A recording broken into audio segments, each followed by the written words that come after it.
isso aqui foi uma tradução ao pé da letra, tá? Então, assim, eu peguei lá, que estava no artigo, o estudo, e trouxe a definição para a gente discutir. Que boa postura é o estado de equilíbrio muscular esquelético que protege as estruturas de sustentação do corpo contra lesões ou deformidades progressivas. Isso é interessante, tá? Interessante você...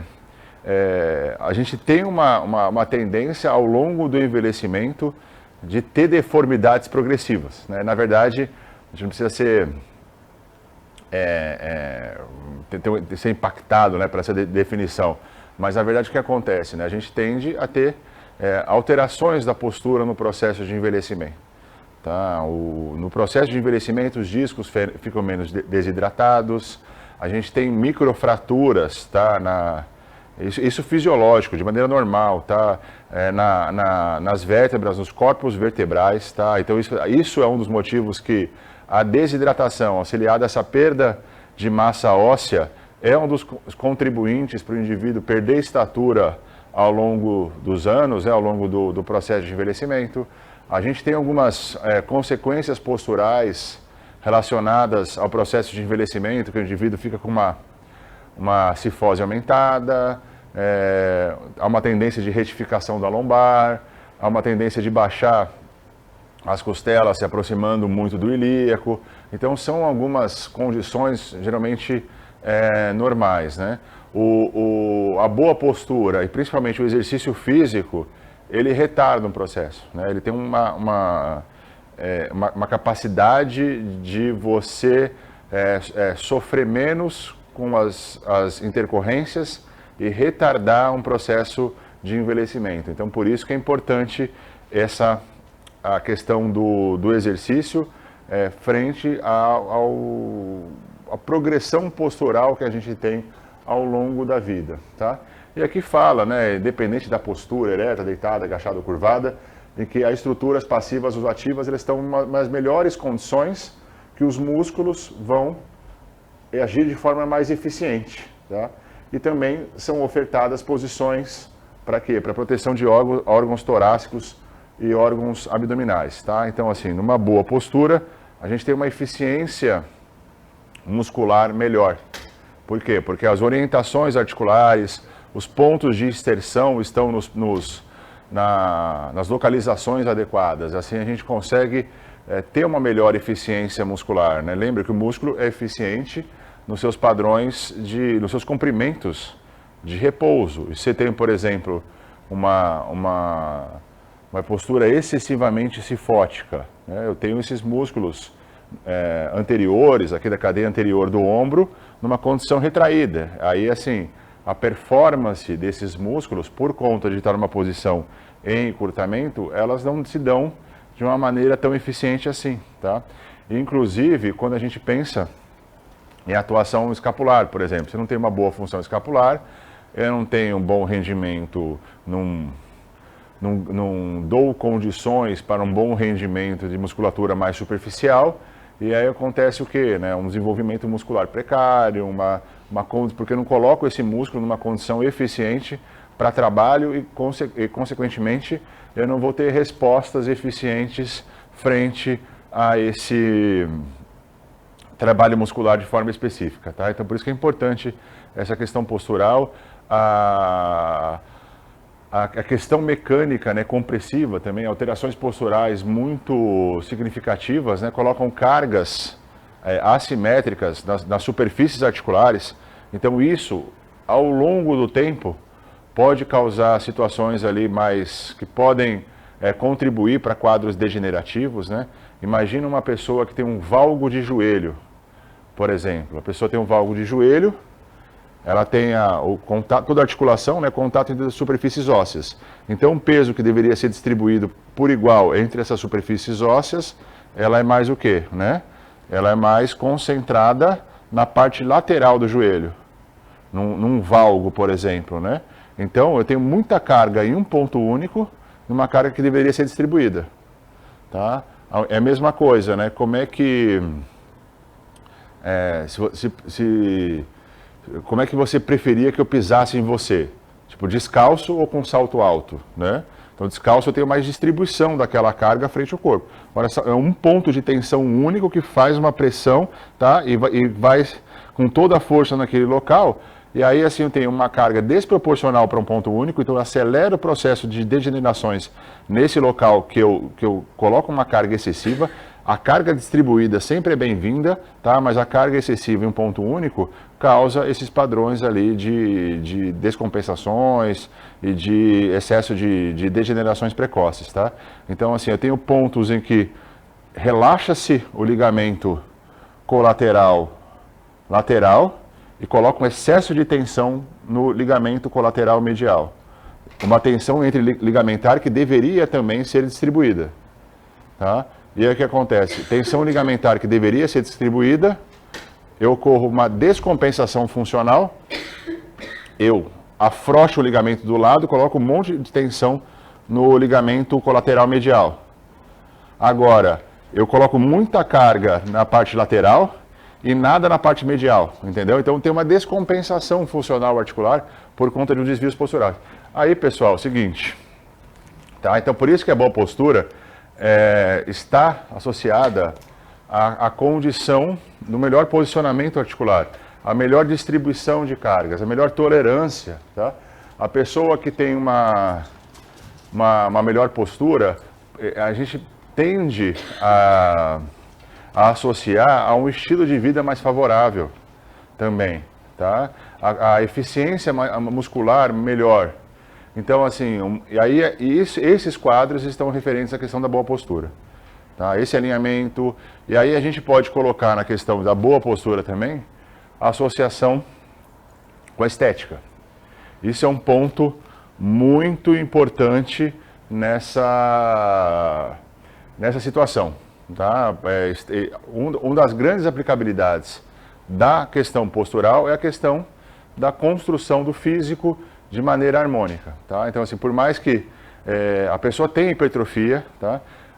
Às vezes uma hipertrofia não tão simétrica, não tão proporcional, e aí você, às vezes, coloca uma pessoa muito hipertrofiada, mas falando ao pé da letra, meio empenado, assim, sabe?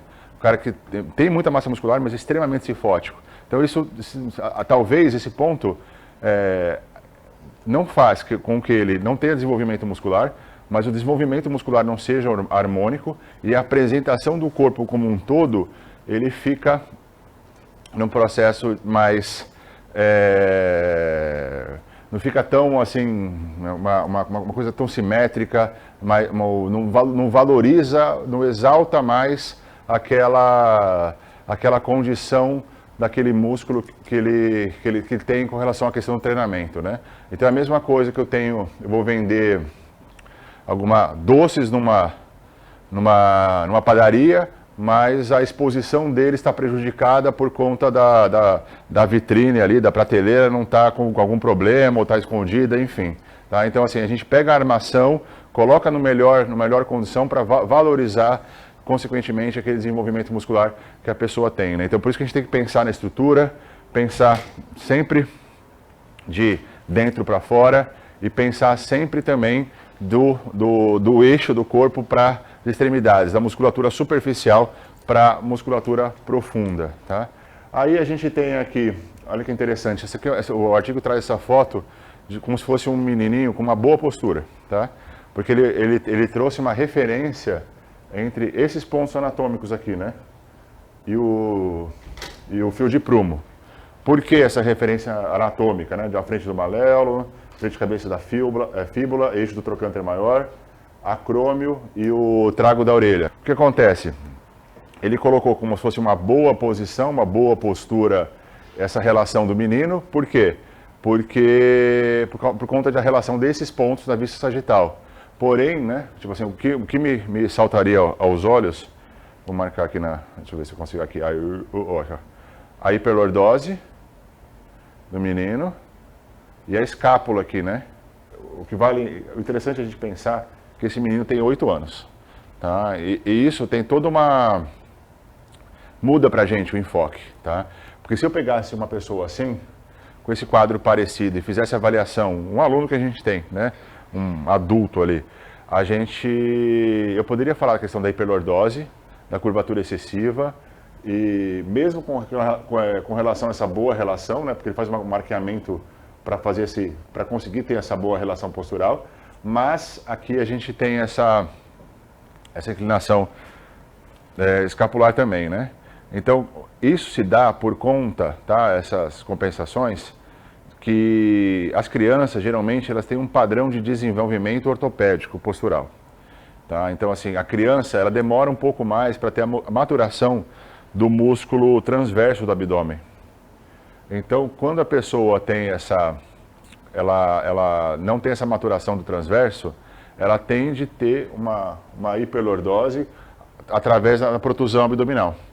Uma das funções do transverso é contrapor uma pressão abdominal aumentada por conta da expansão torácica, né? Toda vez que a gente respira, o diafragma abaixa, para quê? Para expandir as costelas. E aumenta a pressão, inspira, né? Aumenta a pressão intraabdominal. Aí o que acontece? O diafragma faz uma força contrária aqui.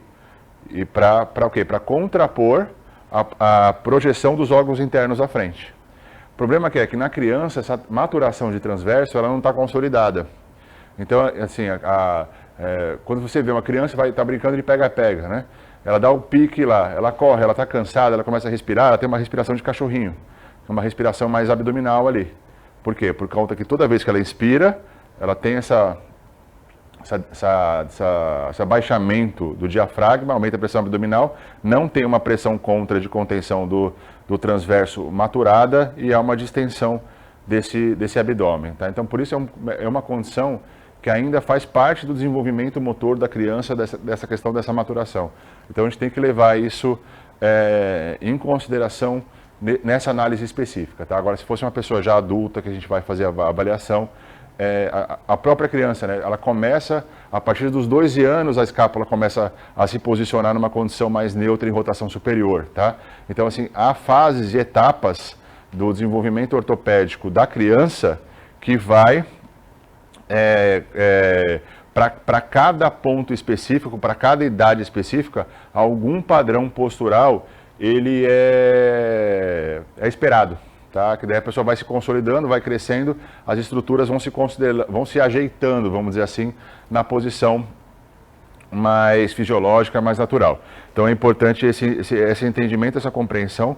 Até por isso, assim, é interessante a avaliação precoce, o acompanhamento e o direcionamento ali para um ortopedista ou para um fisioterapeuta pediátrico ali, que consegue ajustar, ver se esse desvio postural ele está condizente à faixa etária ou está excessivamente fora de um padrão de proporcionalidade e necessitando-se fazer uma intervenção de uma forma melhor. Tá? Então ele quis colocar só que esse exemplo de uma boa postura, e aí ele colocou como uma má postura, né, que é um termo geralmente impreciso. Eu gostei dessa parte que ele falou, tá? Assim, porque a gente pode ter diversas interpretações ali relacionadas à má postura, mas a gente vamos ter sempre a questão clássica do alinhamento corporal entre as suas estruturas e a melhor condição de, principalmente, de dissipar as cargas gravitacionais, tá?